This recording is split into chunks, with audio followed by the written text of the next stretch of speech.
Question கவனிங்க. A man spent 20% of his monthly income on house rent, 20% of the remaining income on food.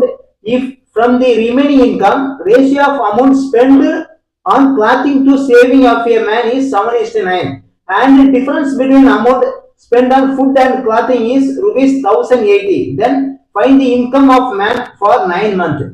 Monthly income வந்து 100% வச்சுக்கிடுவோம். இப்போ அதுல house rent வந்து 20% அவங்க செலவு பண்றாங்க. ஸோ 100ல 20% 20, அப்போ பேலன்ஸ் எவ்வளவு இருக்கும் பார்த்தீங்கன்னா 80% இருக்கும்.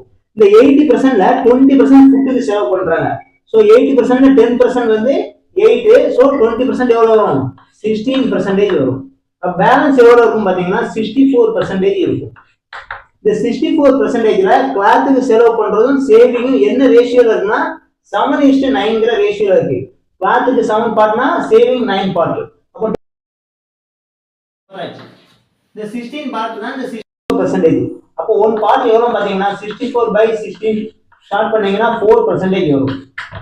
சோ கிளாத் வந்து 7 பார்ட். அப்ப 7 4s ஆர் 28% கிளாத்துக்கு செலவு பண்ணுவாங்க. ஓகேங்களா? சேவிங் வந்து 9 பார்ட்ஸ். 9 4s ஆர் 36 இருக்கும். 36%. இப்போ என்ன சொல்லியிருக்காங்கன்னா ஃபுட்டுக்கும் கிளாத்துக்கும் உள்ள டிஃபரெண்ட் வந்து 1080 கொடுத்துட்டாங்க.